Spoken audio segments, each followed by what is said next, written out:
Ora, aquele que é poderoso para vos confirmar, segundo o meu evangelho, e a pregação de Jesus Cristo, conforme a revelação do mistério guardado em silêncio nos tempos eternos. Aos Romanos 16, verso 25. Ministério Pão Vivo. A gente começa apresentando este texto lindo em que o apóstolo está encerrando uma carta, uma das mais profundas cartas do apóstolo, isto das 14 que ele escreveu. E ele encerra esta carta mostrando que Jesus é o mistério que esteve oculto. Note bem, eu repito esta parte do verso 25 de Romanos 16. Conforme a revelação do mistério guardado em silêncio nos tempos eternos. O que quer dizer tempos eternos? Aliás, a própria expressão já define o que é tempos eternos. Não é nada de período da pré-história, é algo mais de que aquilo que diz em Gênesis capítulo 1, verso 1, no princípio. Princípio ali se refere a um tempo, o tempo da criação.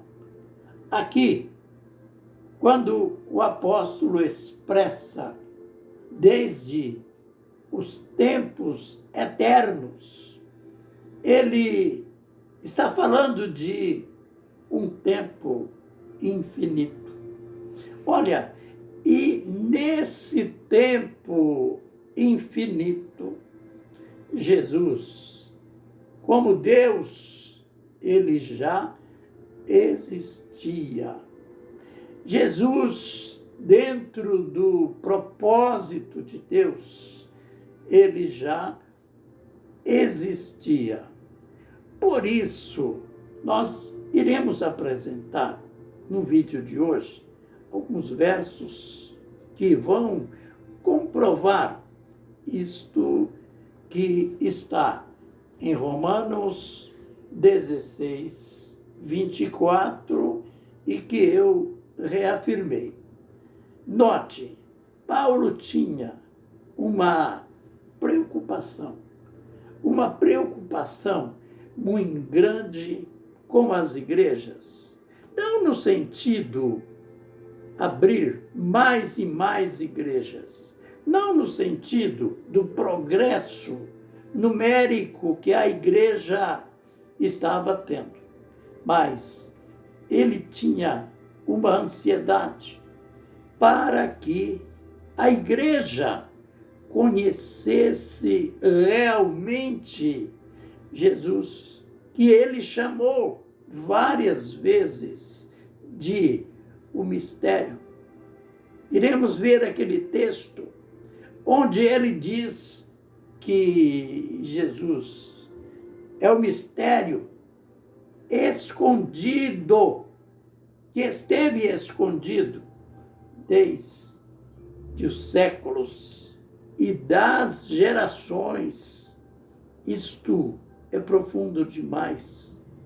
Paulo, que às vezes é chamado pelos teólogos de um apóstolo polêmico, eu não diria que ele foi polêmico, mas prefiro dizer que ele foi zeloso daquilo que cria.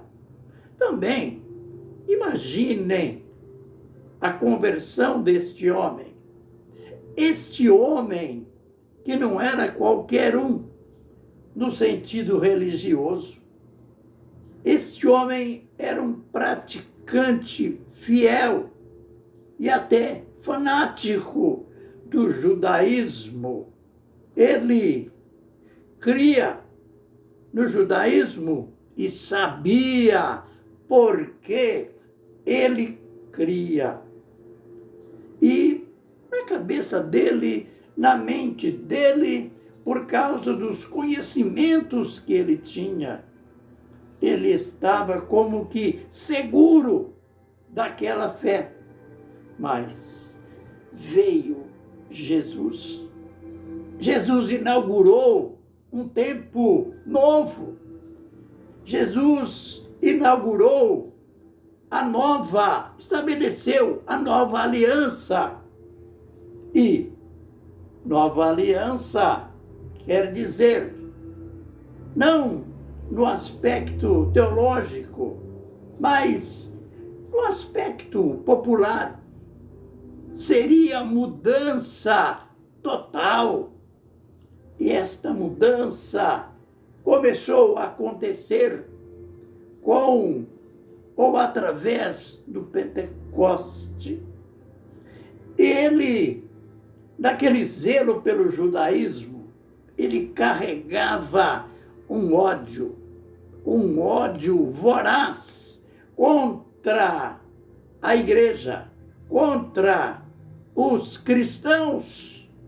E ele tinha o costume de acabar com os cultos, tinha o costume de entrar nas reuniões da igreja e arrastar mulheres e crianças. Pense bem, hoje, um elemento entrar em um culto na sua igreja, em qualquer igreja, e provocar esse tipo de tumulto, era o que Paulo fazia.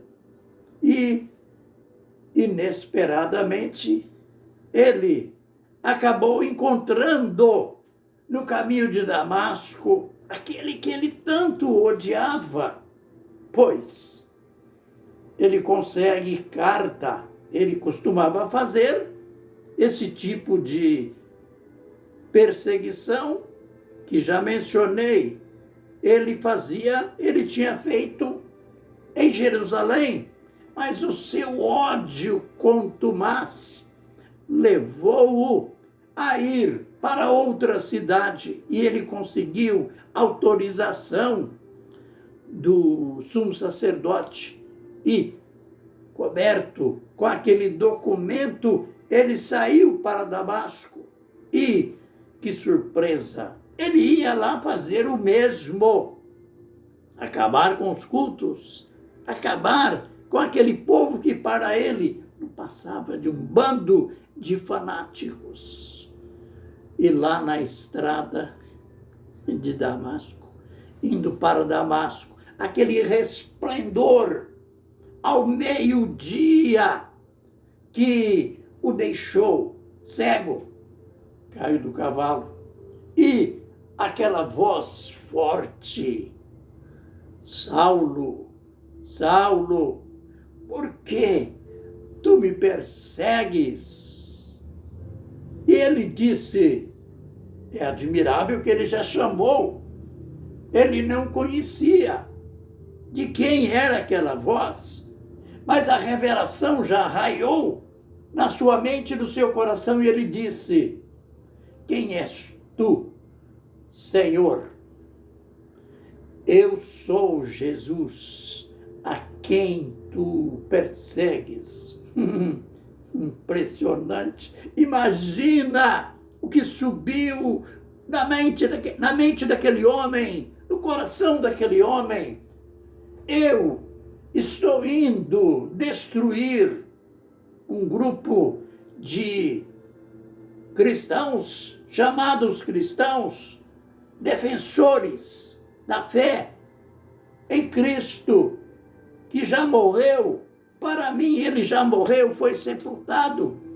E olha ele aí, vivo, falando comigo, dizendo o seu nome. Eu sou Jesus, a quem tu persegues. Aleluia. Você sabe que existem aqueles que pensam que Jesus tinha acabado, ou que Jesus acabou na cruz, na sepultura. Não, Jesus ressuscitou e ele está vivo.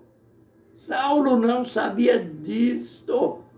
Era um encontro magnífico, misterioso.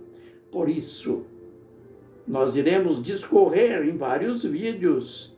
Hoje apenas uma introdução do porquê. Por que Paulo tinha um apego por Jesus? Porque Paulo, ele foi capaz de encarar Pedro, que era discípulo, apóstolo, há mais tempo que ele. Afinal, Pedro andou com Jesus. Ele chegou a dizer, lá em Gálatas, eu tive que encarar, falar com Pedro cara a cara. Ele discordou doutrinariamente de Pedro, de Tiago, porque eles estavam querendo fazer uma mistura do judaísmo, da lei, com a graça de Moisés com Jesus. Ele tinha tido um encontro tão forte, um encontro tão poderoso com Jesus, que ele foi capaz de encarar aquele que no século VI transformaram ele em Papa da Igreja. Misericórdia, Pedro nunca foi Papa. Mas Paulo, o amor que ele tinha pela revelação, pelo conhecimento que ele tinha do mistério que esteve oculto dos séculos e das gerações. Jesus, que ele o encontrou no caminho de Damasco. Ele ia por toda parte, ele ia em todas as igrejas. Ele disse lá em Colossenses, capítulo 2, verso 1, que a gente já aprendeu. Vocês não sabem a luta que eu tenho por vós, pelos de Laodiceia e por todos quantos não viram o meu rosto. E ele mostra vários porquês. Mas a razão principal, ele diz, para que conheçam o mistério de Deus, Cristo, em quem estão escondidos todos os tesouros do conhecimento e da sabedoria. Aleluia. A gente prossegue nos vídeos posteriores, mostrando mais sobre este mistério oculto antes ou desde os tempos eternos. Amém e amém.